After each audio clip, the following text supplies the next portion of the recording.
Hello Pak Sikri, how are you? I'm Erwin Prasetya Adinugraha. I am a student of MBA ITB from PTFI.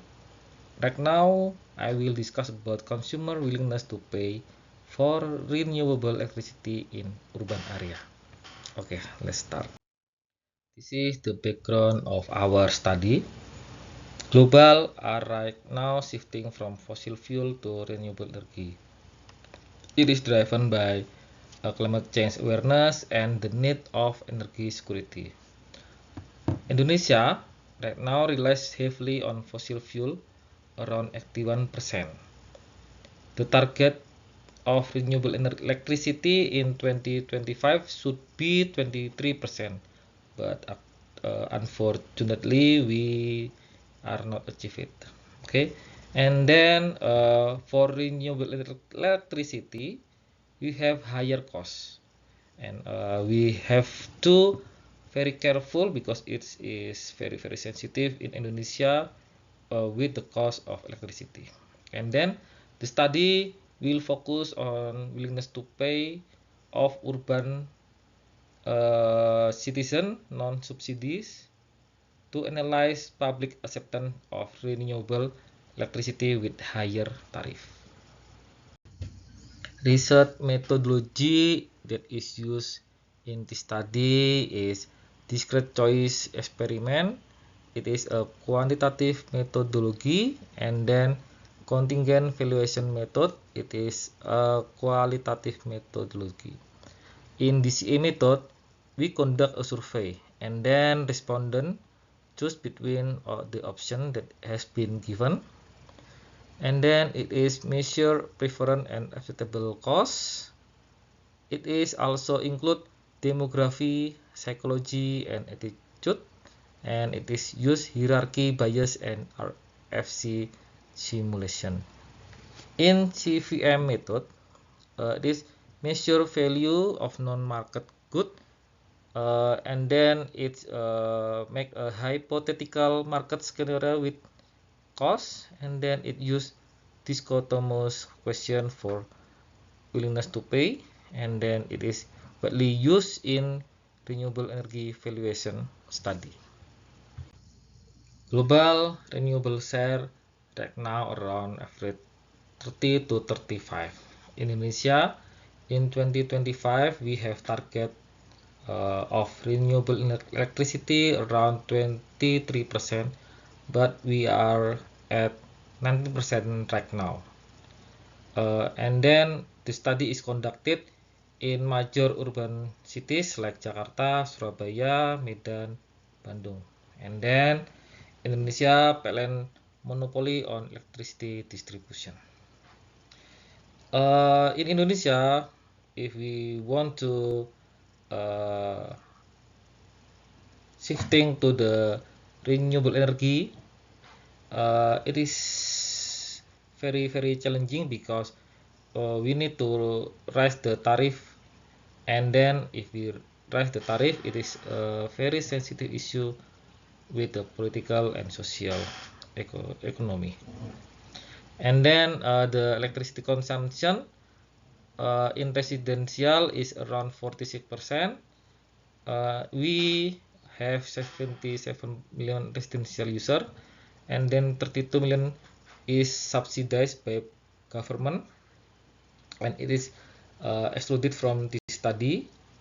And then the study target middle upper urban consumer. Consumer willingness to pay in urban area in Indonesia. Indonesia electricity regular tariff is 1444.7 per kilowatt hour. And then if we introduce the renewable electricity to the consumer willingness to pay is equal to 40% higher than regular tariff. And then from the graph below, we know that the consumer high preference is increase till 100% of renewable electricity. Okay, and then we can conclude that from the survey that has been conducted, the willingness to pay by consumer can be divided into three segments. The first segment is green advocate, which is consists about 40%. The consumer in this segment is the eco-aware and has the highest willingness to pay compared to the other segment. And then the second segment is unsatisfied median. It's around 35%. In this segment, the consumer is very sensitive about the price, but it's still open. And then the third segment is status quo seeker, which is consists about 25%. In this segment, the consumer has the lowest willingness to pay, and they have a skeptical point of view about renewable electricity. This is the comparison electricity between Indonesia and the other country. Okay, we can see here from the graph that economic capacity in GDP per capita, countries like Canada and South Korea have strong purchasing power, making it easier for consumer to absorb renewable electricity premium. While Indonesia, Vietnam, and Philippines have GDP per capita below 5,000 USD, this income limitation means any tariff increase directly impact affordability. And then we see the electricity tariff in USD per kWh below. Philippines has the highest rate, around 0.17 per kilowatt hour, followed by Thailand, South Korea, and Canada at 0.13 USD. Indonesia is at 0.1 USD, but a 40% increase would push it to 0.14 USD per kilowatt hour, matching high price peers. China and Vietnam enjoy relatively low prices, around 0.08 USD, which buffer affordability stress despite lower GDP.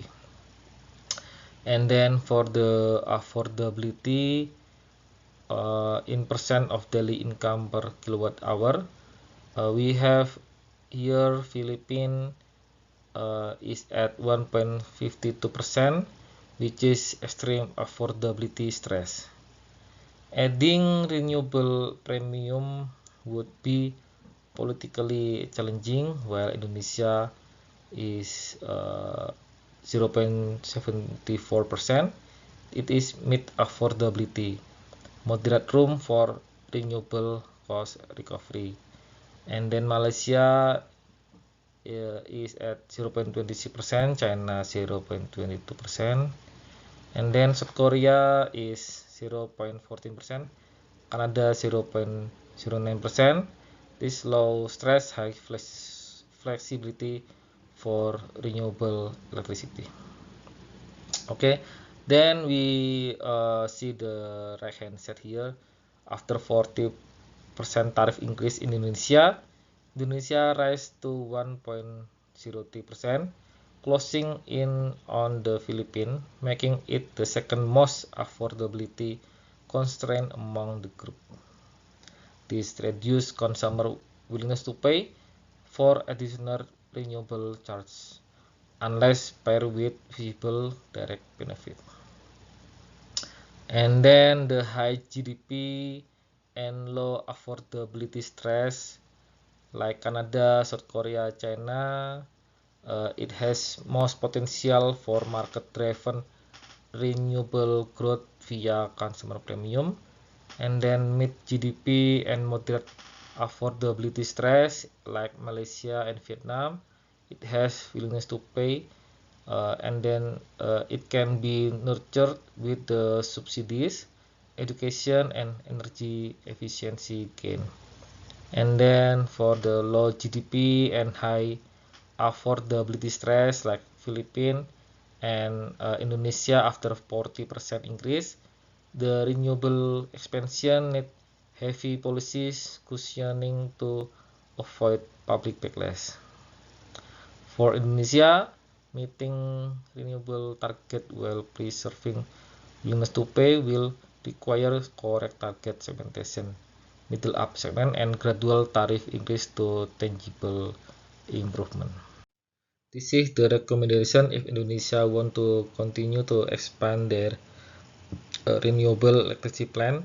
Indonesia should introduce tier green tariff 25% or 50% or 100% according to consumer preference. And then Indonesia through PLN should add carbon emission info to bills, and then renewable electricity project can be done in major urban cities and targeting middle up class. Indonesia also should encourage private sector to do investment in this sector, and Indonesia should align subsidies with green tariff energy and give incentive for solar, wind, biomass development.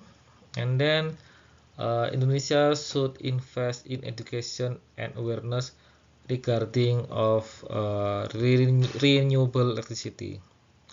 And Indonesia should ensure provider transparency, and Indonesia should tailor communication to its consumer segment like green advocate, leverage as influencer, unsatisfied median, reliability plus incentive, and status quo seeker, build trust and educate them. Okay, that's all of my presentation. Thank you for this opportunity. See you.